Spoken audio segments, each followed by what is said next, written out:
You ever wonder why a really comforting story just feels so much better than a hard, inconvenient fact? Well, today we're going to explore this invisible war that's happening inside our heads all the time. That battle between what feels good and what's actually true.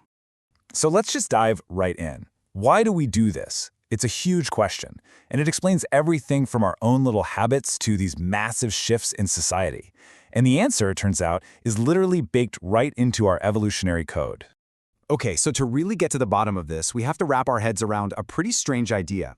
Our brain doesn't always see the truth as a friend. In fact, a lot of the time, it sees objective reality, science, as a direct threat to our survival.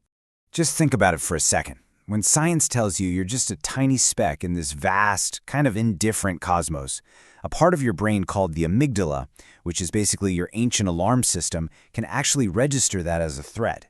It's the exact same part that lights up when you see a snake in the grass. And when that alarm goes off, rational thought pretty much gets shoved out of the way.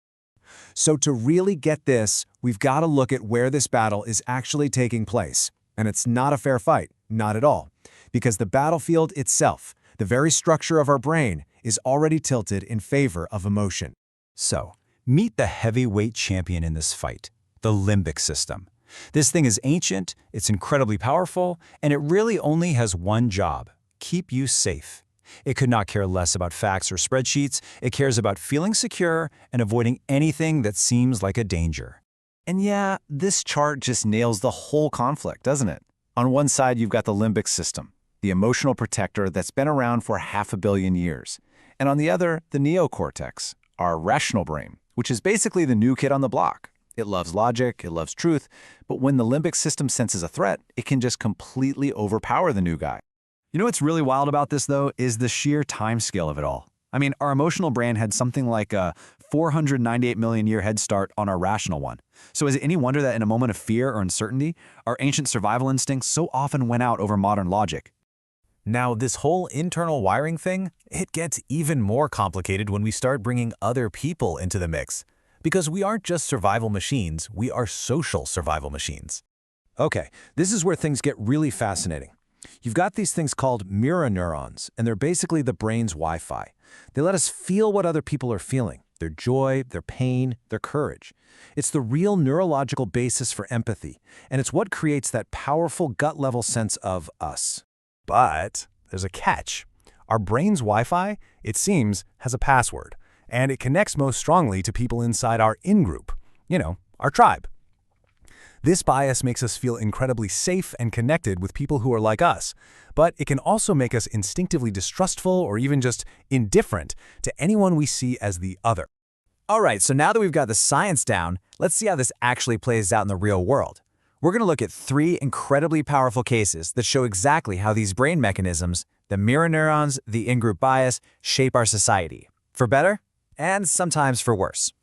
First up, we have the story of Abu Saeed. He was a protester whose single act of defiance, standing alone against this overwhelming force, became a symbol that galvanized an entire movement. See, people didn't just see a brave guy standing there. Their mirror neurons fired up. They actually felt his courage like it was their own. And in that moment, he wasn't just one person anymore. He became the embodiment of their bravery, creating this instant, powerful wave of in-group solidarity. Next, let's take a look at the reaction to the tragic death of Hadi. He was a member of a really specific community, and his death mobilized that community and sparked this huge, widespread action. So in this case, the mirror neurons were transmitting a different feeling: pain. Because Hadi was seen as part of a shared ideological family, his loss was felt on a personal level by millions. Their brains didn't register it as some distant tragedy on the news. No, it felt like an attack on their own tribe, which compelled them to react. And finally, we have the really, really troubling case of Dipu Chandra Das, a man whose death was met with just widespread indifference. And it exposes the dark side of this exact same neural wiring. This is what happens when our brain files someone under not one of us. That empathetic connection just gets severed. The mirror neurons, that amazing biological Wi-Fi we have, they just go silent. Empathy gets turned off like a switch. To the wider community, Dipu was seen as an outsider, an other. And because of that, his horrific suffering just didn't trigger the same empathetic alarm. Neurologically speaking, it was as if it were happening to an object, not a fellow human. And so, for so many, there was just silence. Wow, looking at them side by side like this, it just makes the lesson crystal clear, doesn't it? It's the same brain mechanism at work in all three situations. Mirror neurons and in-group bias can spark incredible courage and solidarity, or they can create horrifying indifference and apathy. And it all comes down to one simple, incredibly powerful question. Who do we see as us? So where does all this leave us in this war between truth and safety? Well, it seems our brains have a powerful, built-in addiction, not to a substance, but to stories. Specifically, stories that make us feel safe. This is a pretty stunning scientific fact.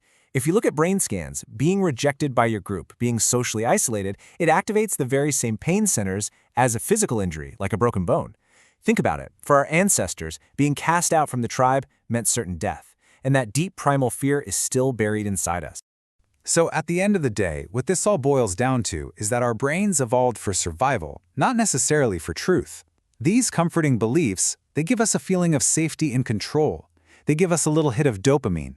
They connect us to our tribe with oxytocin. They give us meaning. So when a belief gets challenged, it feels like a direct attack on our safety and our connection to everyone we care about. It's really no wonder we fight so hard to protect them. And that leaves us with a final, really profound question to think about. If our brains are this deeply hardwired for safety over reality, is the pursuit of objective truth a battle we are just destined to lose? The answer to that, well, that might just define our future.